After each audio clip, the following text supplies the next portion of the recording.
تو میرے دوستوں، میرے عزیزوں، عبادت کے لیے فارغ ہونے کا مطلب یہ نہیں کہ ہم دنیا کے کام کاج چھوڑ دیں۔ میں نے عرض کیا کہ اپنی زندگی کی وجہ ترجیح عبادت کو بنانا، اپنے کاموں کی ترتیب، نمازوں کے اوقات، اپنی میٹنگوں، اپنے دوسرے مشاغل کو ایسے انداز سے کرنا کہ نماز فوت نہ ہو، ذکر فوت نہ ہو، اللہ کے کلام کی تلاوت فوت نہ ہو، اور اپنے اوقات کو جس طرح ہم رمضانوں میں اپنے زندگی کے کچھ لمحات آخرت کی تیاری کے لیے نکالتے تھے، بھائی یہ ایک روزی کے دروازے کھلنے کا بہت بڑا ذریعہ۔ اللہ فرما رہے تفرغ لعبادتی، تو میری عبادت کے لیے فارغ ہو جا، میں تیرے دل کو غنا سے، تیرے ہاتھوں کو دنیا کی دولت سے بھر دوں گا۔ اور یہی غنا اصل غنا ہے، الغنا غنا النفس، اصل غنا وہ دل کا غنا ہے۔ دل یہ کہے کہ میرے رب نے مجھے بہت دیا ہے، یہ ہر ایک کو نصیب نہیں ہوتا۔ بہت سے لوگ آپ کو ملیں گے، بظاہر بہت دولت کے مالک ہوں گے، لیکن دل ان کا فقیر ہوگا، دل ان کا بے چین ہوگا، دل ان کا پریشان ہوگا، اور وہ یہی سمجھ رہے ہوں گے کہ ہمارے پاس کچھ بھی نہیں ہے اور ہم تو بہت پریشان ہیں۔ اور یہ کیفیت اپنے سے اونچے لوگوں کو دیکھنے سے بھی نصیب ہو جاتی ہے۔ یہ سزا ملتی ہے جب انسان دنیاوی اعتبار سے اپنے سے اوپر لوگوں کو دیکھتا ہے، شکر زندگی میں نہیں ہوتا، یا گناہ زندگی میں آ جاتے ہیں، یا اللہ کی عبادت کو دوسرے نمبر پر ڈال دیا،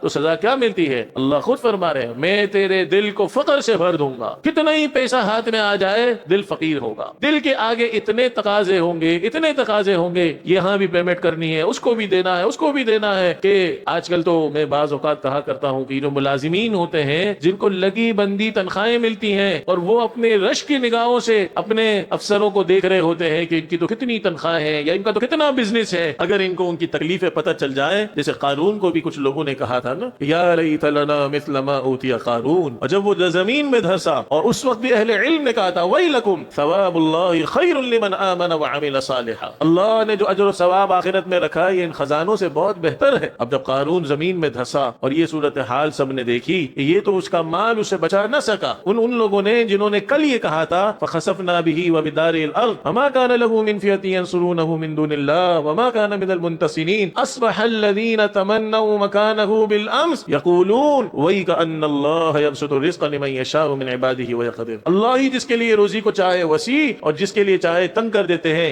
لولا امن اللہ علینا لخسف بنا، اگر اللہ ہم پر نظر کرم نہ کرتا تو آج چونکہ ہم کل تمنا کر رہے تھے قارون جیسا بننے کی، تو آج ہم بھی زمین میں دھسا دیے جاتے، اتنا انہیں خوف آنے لگ گیا۔ تو اگر ان لوگوں کو ملازمین کو پتہ چل جائے کہ کتنی ان کو پریشانیاں ہیں، آگے کتنی ان کو پیمنٹیں کرنی، کتنے لوگ ان سے کیا کیا کچھ پیسے مانگتے ہیں، تو انہیں اپنی لگی بندی روزی پر شکر کی کیفیت نصیب ہو، اور انہیں یقین ہو کہ الحمدللہ ہم ان سے بھی بہت اچھے ہیں جو بظاہر ہمارے اوپر ہیں، لیکن اللہ کا فضل ہے کہ ہمارا دل غنی ہے۔ تو میرے دوستوں، میرے عزیزوں، دل کا غنا